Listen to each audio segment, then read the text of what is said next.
El sueño. Del escritor ruso León Tolstoy. Capítulo 1. No la considero hija mía, compréndelo. Pero, de todos modos, no soy capaz de dejarla a cargo de personas extrañas. Arreglaré las cosas de manera que pueda vivir como se le antoje, mas no quiero saber nada de ella. Nunca hubiera imaginado una cosa así. Es terrible, terrible. Se encogió de hombros, sacudió la cabeza y alzó los ojos. Era el príncipe Mijaíl Ivanovich Esach, un hombre sesentón, quien hablaba así con su hermano menor, el príncipe Piotr Ivanovich, de 50 años, mariscal de la nobleza de esa provincia.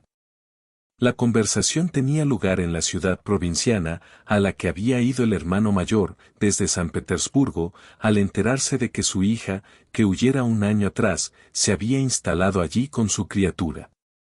El príncipe Mijaíl Ivanovich era un anciano apuesto, lozano, de cabellos grises y hermoso rostro, de expresión altiva.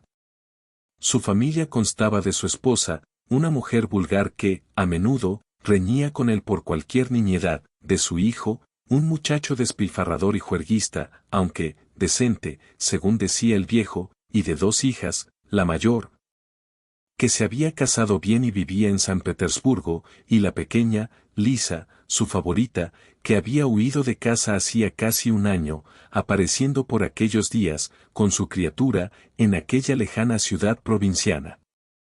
Piotr Ivanovich hubiera querido preguntar a su hermano en qué condiciones se había marchado Lisa y quién era el padre del niño, pero no se atrevió. Aquella misma mañana, cuando su mujer demostró compasión a su cuñado, Piotr Ivanovich había podido ver el sufrimiento en el rostro de Mijaíl Ivanovich, los esfuerzos que hacía por ocultarlo, bajo una expresión de altivez. Y que, para cambiar de conversación, le había preguntado cuánto pagaba por el piso. Durante el almuerzo, rodeado de familiares e invitados, se había mostrado burlón e ingenioso, como de costumbre. Solía tratar altivamente a todo el mundo, exceptuando a los niños, a quienes mostraba gran afecto. Sin embargo, era tan natural, que todos parecían concederle el derecho a mostrarse altivo. Por la noche, su hermano organizó una partida de cartas. Cuando Mijaíl Ivanovich se hubo retirado a la habitación que le habían preparado y se quitaba la dentadura postiza, alguien dio dos golpecitos en la puerta. ¿Quién es? C'est moi, Michel. El príncipe reconoció la voz de su cuñada. Hizo una mueca, volvió a ponerse la dentadura, y, mientras se preguntaba qué diablos podía necesitar, exclamó: «Entrés». Su cuñada era una mujer dulce y tranquila, que obedecía en todo a su marido. No obstante, algunos la consideraban estrambótica, y otros, incluso tonta. Aunque se trataba de una mujer bastante bien parecida, siempre iba despeinada y mal vestida, y, a veces, con gran asombro de Piotr Ivanovich y de los conocidos, exponía unas ideas muy extrañas, nada aristocráticas, que no cuadraban en absoluto a la esposa de un mariscal de la nobleza. Vous pouvez me remboller, mais Jenem n'irai pas, vous le dis de avancé. Empezó diciendo, con la falta de lógica que le era propia. Dieu preserve, replicó Mijaíl Ivanovich, y le acercó un sillón, con su habitual cortesía, un tanto exagerada. ¿A vous dérange pas?, añadió, sacando un cigarrillo. Escuche, Michel, no he de decirle nada desagradable. Solo quería hablarle respecto de Lisa. Mijaíl Ivanovich suspiró, probablemente eso le resultaba doloroso, pero no tardó en recobrarse y, sonriendo con expresión cansada, dijo: «Mi conversación con usted solo puede ser sobre un tema, precisamente sobre el que quiere hablarme».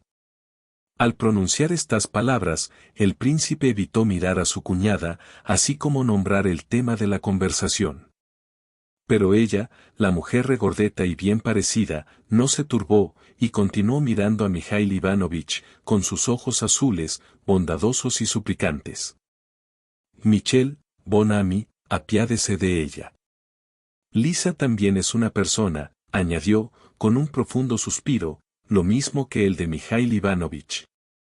Nunca lo he dudado, replicó éste, con una sonrisa desagradable. Es su hija. Lo era. Pero, querida Aline, ¿a qué viene esta conversación? Michel, tiene usted que verla. Quería decirle que el culpable de todo. El príncipe Mijail Ivanovich se arrebató, y su rostro se tornó terrible. No hablemos más, por Dios. Ya he sufrido bastante.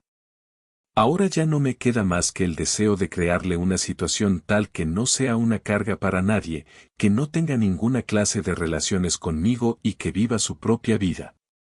Nosotros seguiremos nuestra existencia familiar, ignorándola por completo. Quiero que sea así. Michel, siempre habla usted de su propio yo.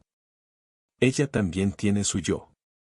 Nadie lo duda, pero, querida Aline, le ruego que dejemos este tema. Me resulta demasiado doloroso.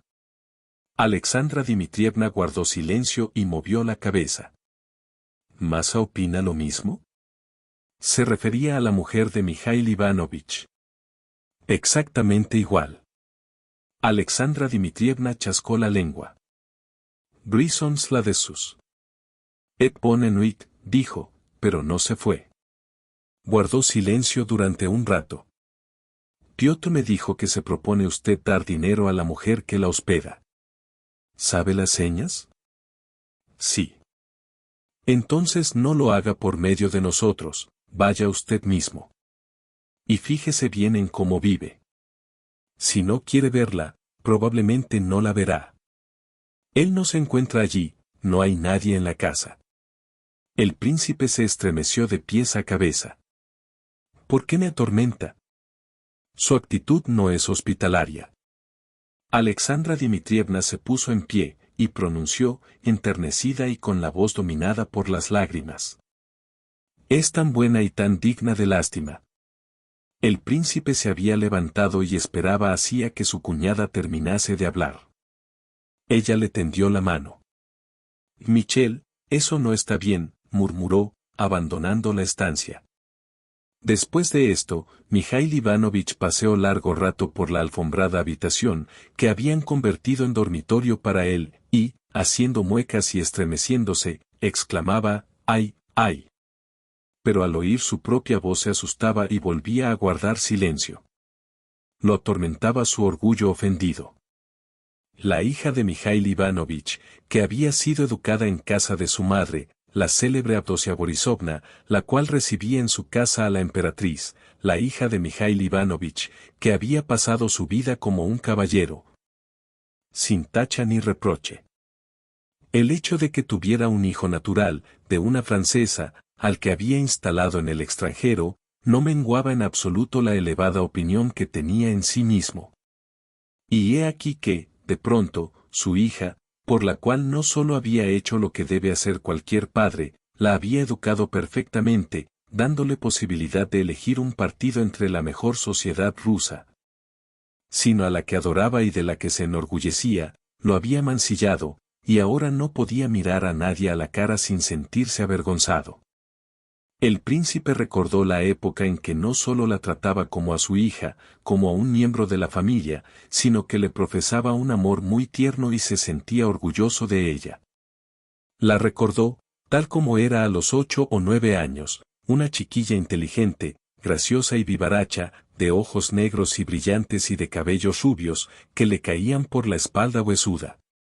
Solía subírsele a las rodillas, y, echándole los brazos al cuello, le hacía cosquillas, riendo a carcajadas y sin hacer caso de sus protestas. Después, lo besaba en la boca, en los ojos y en las mejillas. El príncipe era enemigo de toda expansión, pero esto le enternecía y, a veces, se entregaba a ella. Y, en aquel momento, evocó los ratos agradables que pasara acariciando a su hija. Y este ser, que antaño le fuera tan querido, había podido convertirse en lo que era ahora.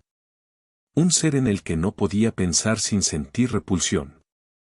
Evocó la época en que Lisa se hizo mujer y en el sentimiento especial de temor y ofensa que experimentara al notar que los hombres la miraban. Recordó los celos que sintiera hacia ella, cuando venía a verlo, vestida con traje de noche, en actitud coqueta, porque sabía que estaba bella, así como cuando la veía en los bailes.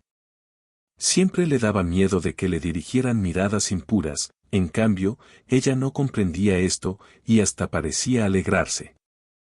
Es una idea equivocada creer en la pureza de la mujer, pensó. Al contrario, no saben lo que es la vergüenza, no la tienen. Recordó también que, sin que él comprendiera el motivo, su hija había rechazado a magníficos pretendientes y que, al frecuentar la sociedad, se apasionaba cada vez más por su propio éxito. Pero eso no podía durar mucho. Transcurrieron 3 años. Todos la conocían. Era bella, pero no estaba ya en su primera juventud y se convirtió en un accesorio habitual de los bailes. Mijail Ivanovich presentía que iba a quedar soltera, y no deseaba más que una cosa, casarla cuanto antes.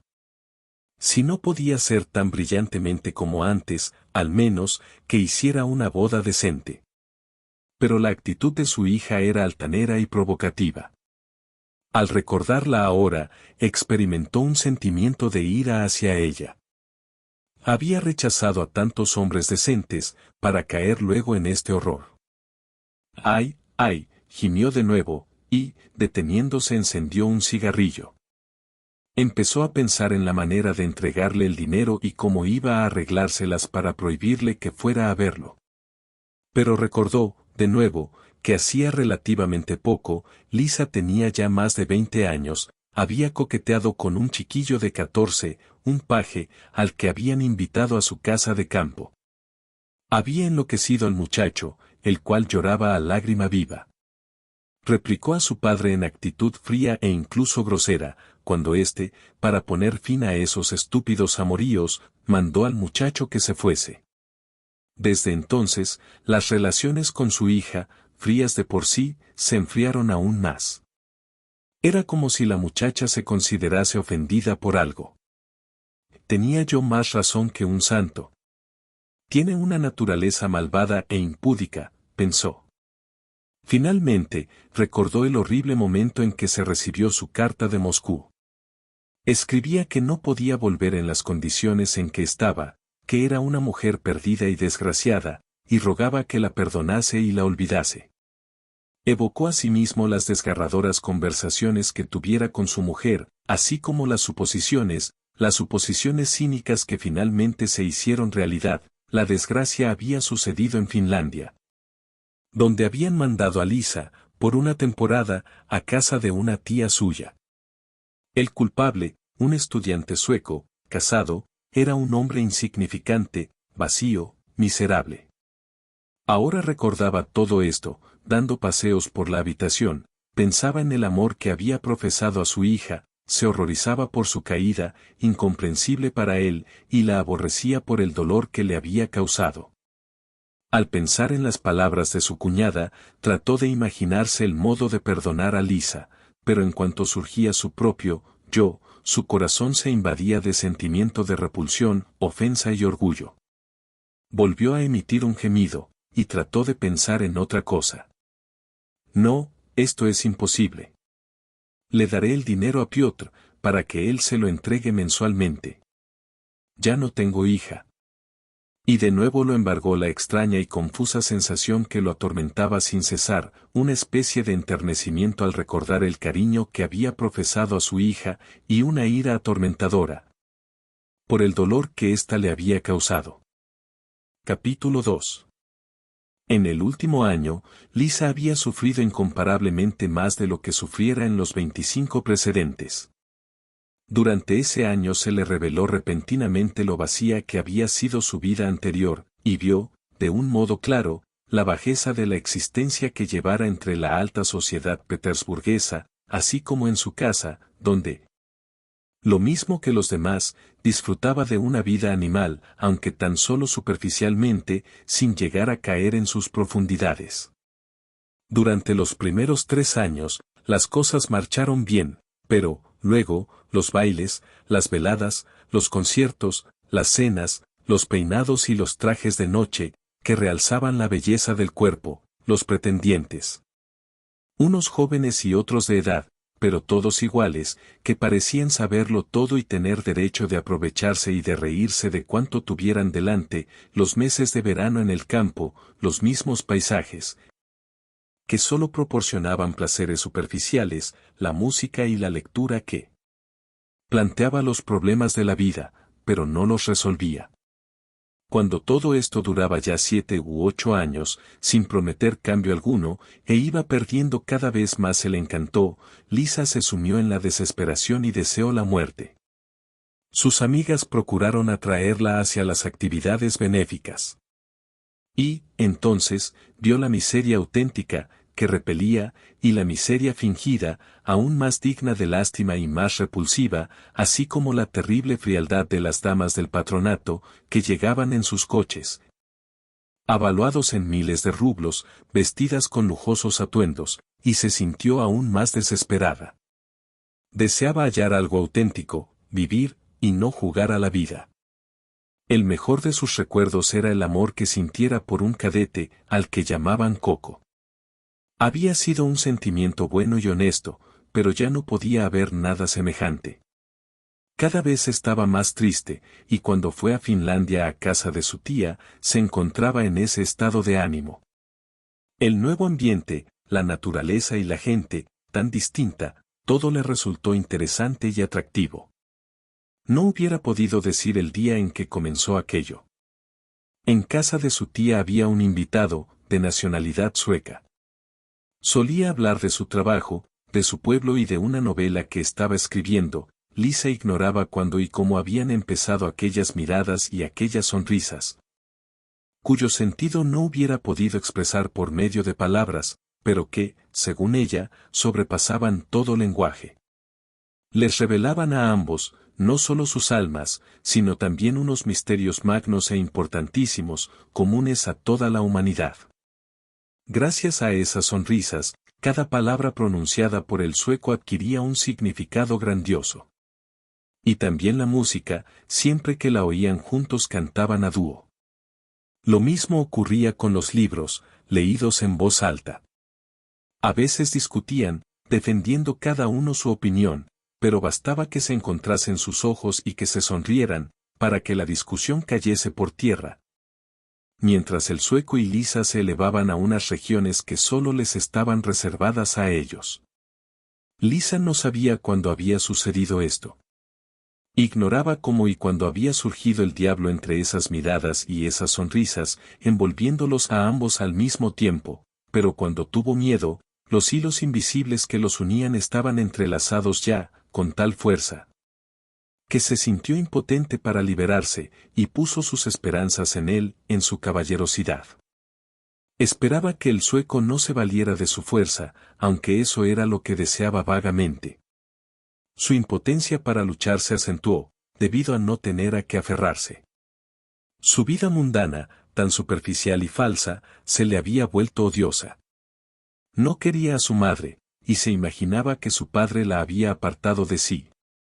Deseaba ardientemente vivir la vida y no jugar a vivir, y se representaba la realización de sus deseos en el amor, en un amor completo de mujer a hombre. Su naturaleza, saludable y apasionada, la arrastraba a lo mismo. Lisa creía que la verdadera vida estaba en él, en ese hombre de alta y apuesta figura, de cabellos rubios y tiesos mostachos, bajo los que resplandecía una sonrisa atractiva y poderosa. En él veía la promesa de lo mejor que existe en el mundo. Así, pues, esa sonrisa y esas miradas, esas esperanzas y esas promesas de algo magnífico e irrealizable, la condujeron a lo que debían conducirla, inevitablemente. Y, de pronto, todo lo que parecía encantador, espiritual y alegre, todo lo que estaba lleno de esperanza, se tornó repulsivo, brutal, triste y desesperante. Lisa le miraba a los ojos, trataba de sonreír, de disimular, de hacer ver que no temía nada, que así debía ser, pero, en el fondo de su alma, le constaba que todo se había echado a perder. Que el sueco no encerraba lo que había buscado, ese algo que poseían ella y Coco. Le dijo que escribiera a sus padres, pidiéndola en matrimonio. Él se lo prometió. Pero, en la próxima entrevista, le comunicó que no podía hacerlo enseguida. Lisa leyó en sus ojos una expresión tímida, equívoca, que le hizo sospechar aún más. Al día siguiente, recibió una carta. El sueco le confesaba que era casado, su mujer lo había abandonado hacía mucho. Se acusaba de ser culpable, y le pedía que le perdonase.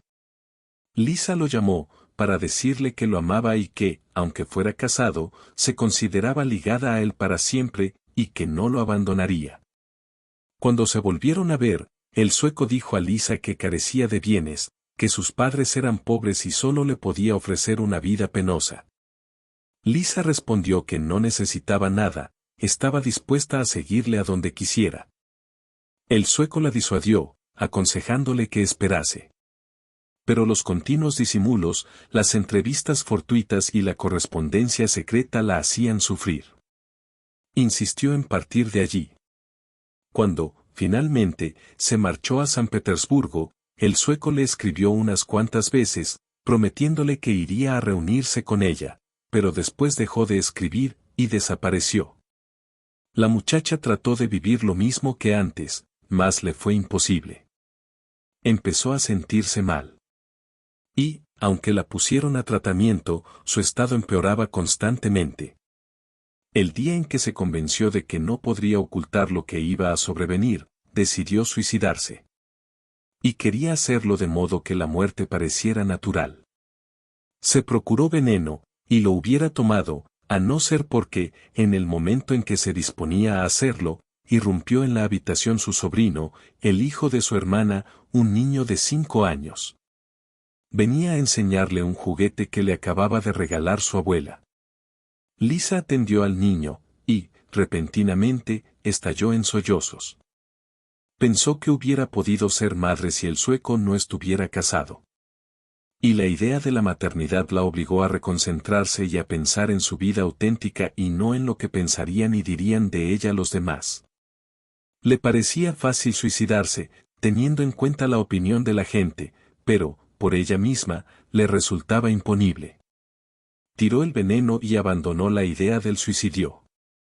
Desde entonces, empezó a vivir su vida interior, que, aunque atormentadora, era una vida auténtica. Y ya no pudo ni quiso apartarse de ella. Empezó a rezar, no lo hacía desde mucho tiempo atrás, pero eso no la alivió. No sufría por sí misma, sino por el dolor de su padre, al que comprendía y compadecía, sin embargo, no veía el medio de evitarlo.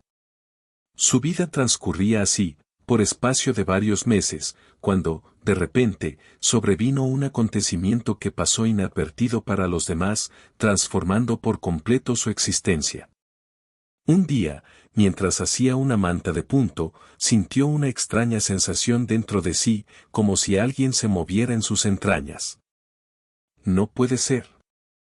No puede ser», exclamó, quedando petrificada, con el ganchillo y la labor entre las manos. Al cabo de un rato, sintió de nuevo aquel asombroso movimiento dentro de sí. ¿Era posible que fuera una criatura? ¿Un niño o una niña?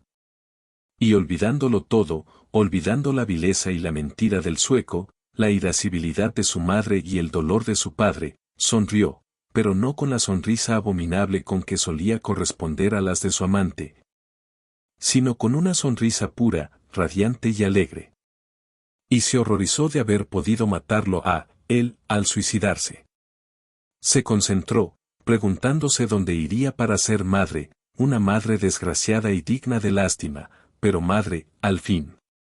Después de hacer una serie de proyectos y de arreglarlo todo, se instaló en una lejana ciudad de provincia, donde esperaba estar alejada de los suyos. Pero, para desgracia suya, nombraron gobernador de dicha ciudad a un hermano de su padre, cosa que nunca se hubiera podido figurar. Hacía ya 4 meses que vivía en casa de una comadrona, llamada María Ivanovna, cuando se enteró de que su tío se hallaba en la misma ciudad, y se dispuso a marcharse. Capítulo 3. Mijail Ivanovich se despertó temprano. Sin esperar nada, se dirigió al despacho de su hermano para entregarle una cantidad de dinero que le rogó diera mensualmente a su hija.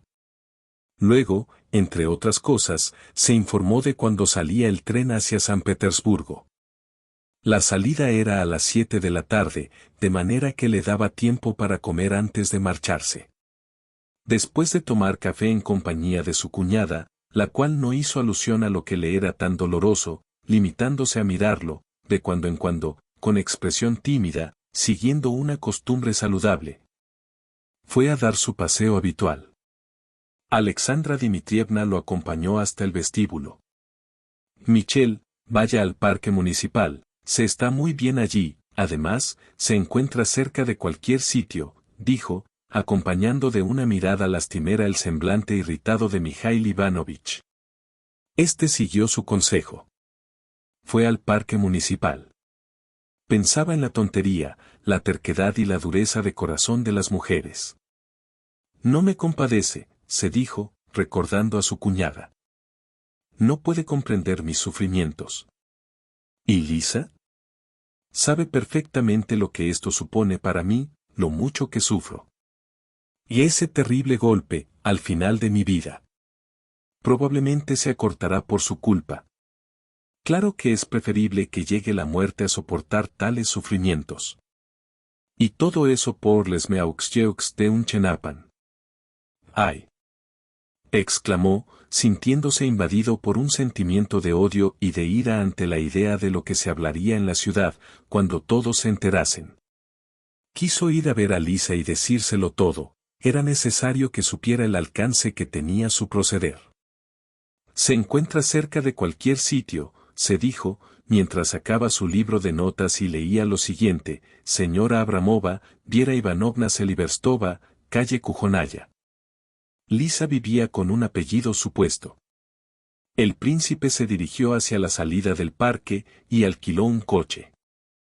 ¿Por quién pregunta, señor?, inquirió María Abramova, la comadrona. Cuando Mijail Ivanovich hubo llegado al rellano de la estrecha, empinada y maloliente escalera. ¿Vive aquí la señora Seliverstova? ¿Viera Ivanovna? Sí, pase. Acaba de salir, ha bajado a la tienda, pero vendrá enseguida. Mijail Ivanovich entró en un saloncito, en pos de la gruesa comadrona.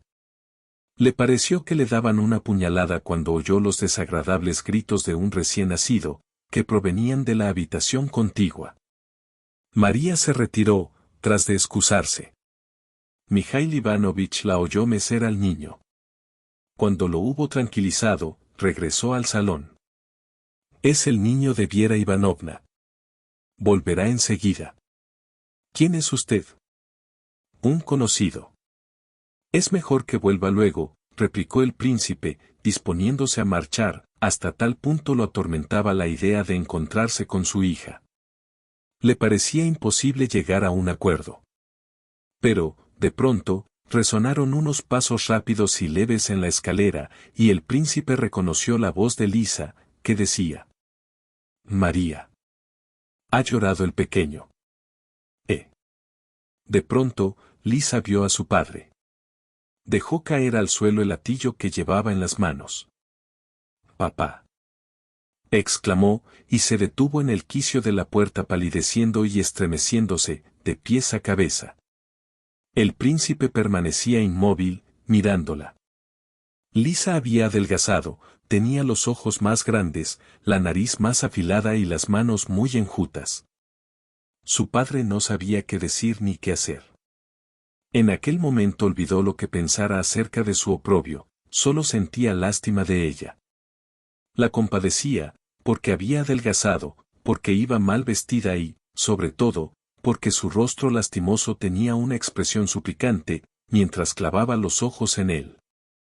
Papá, perdóname, pronunció, acercándose al príncipe. Perdóname tú a mí, replicó éste, y, sollozando como un niño, le cubrió de besos el rostro y las manos.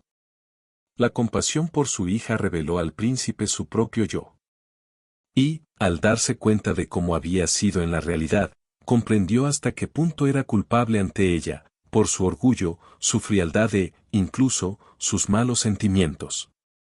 Le alegró el hecho de no tener que perdonar, sino, por el contrario, pedir que le perdonasen.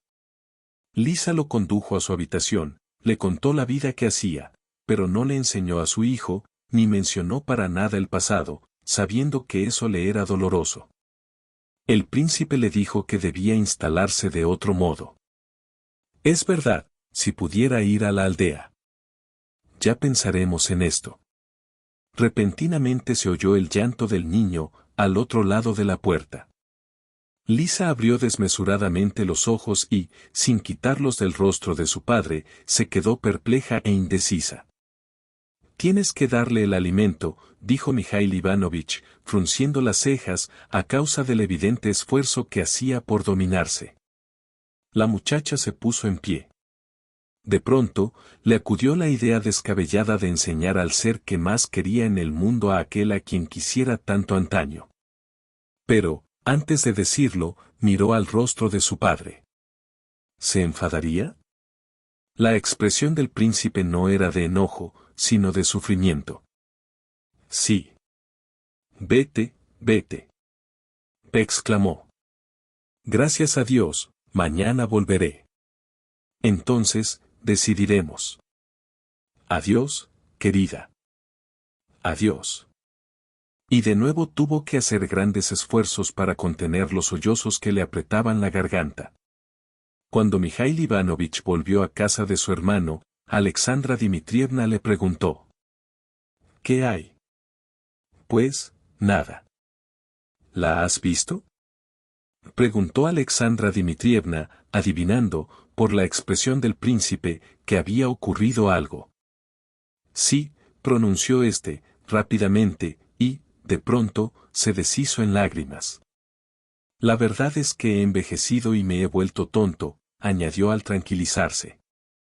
Mijail Ivanovich perdonó a su hija, la perdonó sin reservas, y, gracias a eso, pudo vencer el miedo que tenía a la opinión que formaran de él. Instaló a Lisa en casa de una hermana de Alexandra Dmitrievna que vivía en una aldea. Iba a verla a menudo, pasaba temporadas con ella, y no solo la quería como antes, sino mucho más. Pero evitaba ver al niño, y no era capaz de vencer el sentimiento de repulsión, de asco, que le inspiraba. Eso constituyó la fuente de sufrimiento de Lisa. 13 de noviembre de 1906. Fin de la historia. Si te gustó, te invitamos a dar un like. Y si deseas, a suscribirte. Muchas gracias por visitar el canal.